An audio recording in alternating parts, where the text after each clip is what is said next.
kids, where are you? It's time for all the art to tell stories.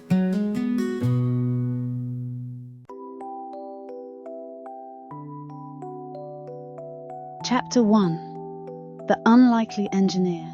Jake, a 14-year-old boy with a knack for machines, lived in the shadow of Mount Ember, a volcano that had been dormant for decades. Ever since he was little, Jake loved tinkering in his father's old workshop. While other kids were out playing, Jake was building strange contraptions from scrap metal and spare parts. His latest project was his most ambitious yet, a massive floating fortress powered by steam and wind turbines. The fortress was a patchwork of salvaged materials, with wings like sails and a cabin big enough to hold dozens of people.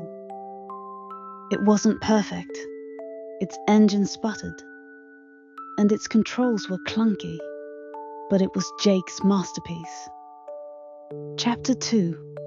Signs of Trouble. One quiet morning, the ground shook beneath Jake's feet as he worked in his workshop. The trembling was faint but unmistakable. Mount Ember was waking up. Smoke curled from its peak, and the townsfolk began to whisper about the possibility of an eruption. The mayor called a town meeting, urging everyone to remain calm and prepare to evacuate. But Jake knew the town's narrow mountain roads wouldn't allow everyone to escape quickly. If the volcano erupted, people would be trapped. That night, as he stared at the glowing peak of Mount Ember, Jake had an idea. His floating fortress could become more than just an invention. It could save lives. Chapter 3. Preparing the fortress. Jake worked tirelessly, modifying the fortress for the rescue mission. He strengthened its hull, installed extra seating, and rigged a pulley system to carry supplies. His best friend, Clara, a bold and resourceful girl, joined him, bringing a team of volunteers to help. The townsfolk were skeptical. "That contraption can barely stay in the air," one man scoffed. But Jake was determined. He tested the fortress again and again, fixing every flaw and perfecting the controls. By the time Mount Ember rumbled again, the fortress was ready. Chapter 4. The Eruption. The eruption began at dawn. Thick smoke billowed from Mount Ember, and molten lava started pouring down its slopes. The townsfolk scrambled to evacuate, but the roads were already jammed with cars and wagons. Panicked cries filled the air. Jake and Clara sprang into action. The fortress hovered above the town, its propellers whirring and steam hissing from its engines. Clara used a loudspeaker to direct people to safe zones, while Jake piloted the fortress toward the most dangerous areas. Chapter 5. Rescuing the Trapped. Jake's first mission was to rescue a family trapped in their home near the base of the volcano. The lava was closing in fast, but Jake maneuvered the fortress with precision, lowering a platform to the family. Clara guided them aboard, and Jake flew them to safety. The rescues continued throughout the day. Jake and his team saved workers stranded at the sawmill, children from the schoolhouse, and even a group of hikers who had been caught on the mountain trail. Each rescue was harrowing, with ash darkening the sky and fiery rocks pelting the fortress. Chapter 6. A Dangerous Mission. As night fell, Jake received word that a group of miners was trapped in the quarry on the other side of the mountain. The journey would be treacherous. Lava had cut off most paths, and the fortress was running low on fuel. Clara tried to convince Jake to rest, but he refused. "If we don't try, They'll have no chance, he said.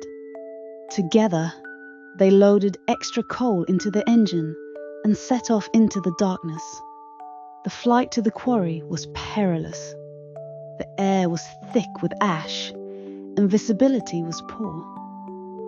Jake relied on Clara to navigate, using maps and flares to guide their way. When they reached the quarry, they found the miners huddled together, surrounded by rising lava. Jake lowered the fortress as close as he could. Clara tossed ropes to the miners, who climbed aboard one by one. Just as the last miner reached the platform, a massive explosion rocked the mountain. A surge of lava burst forth, heading straight for the fortress. Chapter 7. A narrow escape.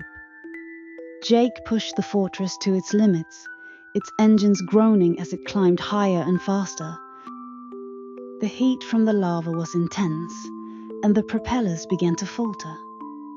Clara and the miners held their breath as the fortress scraped past a rocky cliff, barely avoiding disaster. When they finally reached the town, the villagers cheered. The miners embraced their families, and Jake was hailed as a hero. But Jake knew their work wasn't over yet. Chapter 8. Saving the forest. The lava flow was heading toward the town's forest, home to countless animals and the source of the town's lumber industry. Jake and Clara devised a daring plan to redirect the lava. Using the fortress, they carried explosives to a narrow canyon, creating a controlled blast that diverted the flow away from the forest. The plan worked, but it left the fortress badly damaged. Jake and Clara returned to the town, their faces smeared with soot, but triumphant. Chapter 9. Rebuilding together.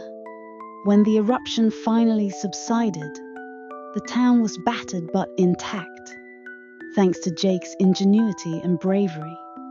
The fortress had become a symbol of hope, and the townsfolk came together to rebuild both the town and the flying machine. Jake was no longer just a boy with the strange inventions. He was a leader, an innovator, and a hero. Chapter 10. A new mission. Months later, as the town recovered, Jake received a letter from a neighboring village in need of help. The fortress was ready, and so was Jake.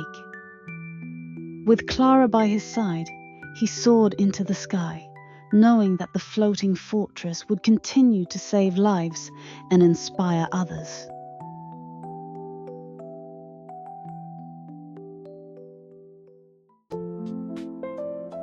If you like our stories, please like, subscribe, and turn on the little bell, so you won't miss exciting stories every day.